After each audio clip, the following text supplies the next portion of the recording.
سامعین کی خدمت میں آداب۔ ایکسٹرنل سروسز ڈویژن آل انڈیا ریڈیو کی یہ اردو سروس ہے۔ اردو سروس کی اس پوڈ کاسٹ لائیو میں آپ سبھی کا خیر مقدم ہے۔ پیش ہے Urdu news magazine. News magazine کے آغاز میں لیجیے سنیے حالات حاضرہ پر مبنی جہانما۔ جہانما میں میں ہوں آپ کے ساتھ شمیم عثمانی اور میرے ساتھ ہیں پھولا پنڈتا۔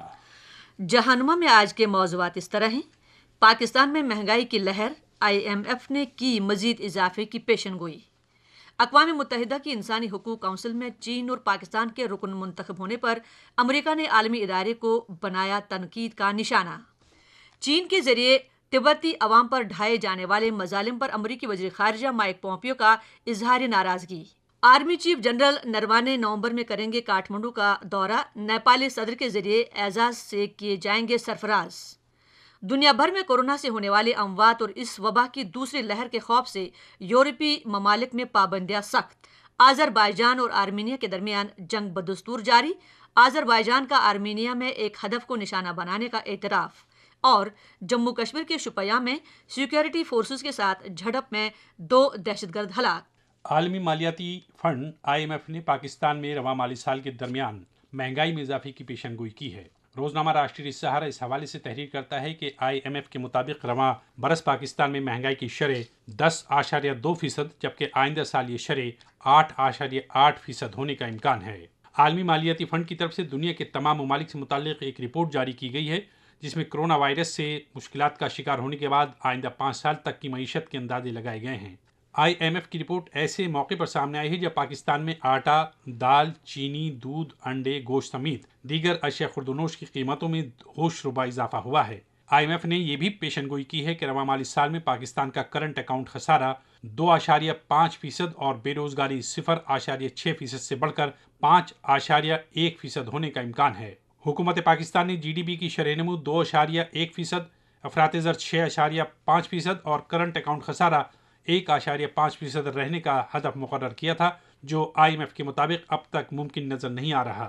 قابل ذکر ہے کہ عمران خان کے نئے پاکستان کے نعروں کے باوجود اس ملک میں تیزی سے مہنگائی میں اضافہ ہو رہا ہے، جس کی وجہ سے حکومت کی معاشی پالیسیوں پر شدید تنقید کی جا رہی ہے۔ دوسری جانب پاکستان میں آٹے کی قیمتیں گندم کی درآمد کے باوجود خطرناک حد تک پہنچ گئی ہیں۔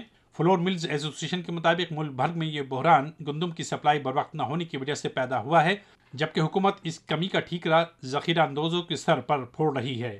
لیکن فلور ملز ایسوسی ایشن کے مطابق اس سال حکومت پاکستان نے انہیں گندم اسٹاک کرنے کی اجازت ہی نہیں دی اور نہ ہی حکومت نے خود مطلوبہ گندم کی خریداری کی، جس کی وجہ سے ملک میں شدید قلت ہے۔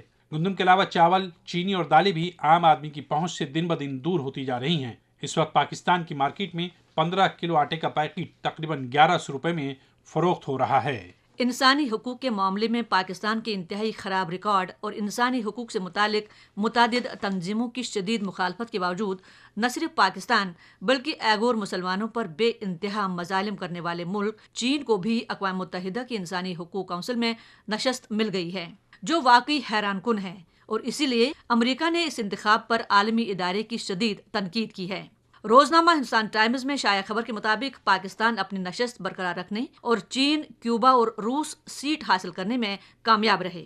امریکی وزیر خارجہ مائک پومپیو نے چین، روس اور کیوبا کے اس کونسل کا رکن منتخب ہونے پر رد عمل میں کہا کہ ان کے منتخب ہونے سے امریکہ کا اس کونسل سے سن 2018 میں دستبردار ہونے کا فیصلہ درست ثابت ہوا ہے۔ امریکہ اب اس کونسل کا رکن نہیں ہے۔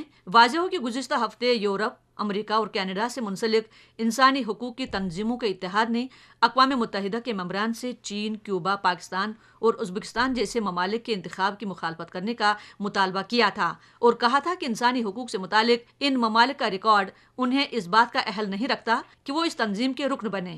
اسی درمیان پاکستان کے امریکہ میں سابق سفیر رہے اور ہڈسن انسٹیٹیوٹ کے اسکالر حسین حقانی کا بیان بھی سامنے آیا ہے، جس میں وہ کہتے ہیں کہ اقوام متحدہ کی انسانی حقوق کی کونسل کی افادیت ختم ہو چکی ہے۔ ہر شخص جانتا ہے کہ وہ ممالک جو انسانی حقوق کی پامالی میں ملوث ہوتے ہیں اور اس میں منتخب ہونے کی بہت زیادہ کوشش کرتے ہیں۔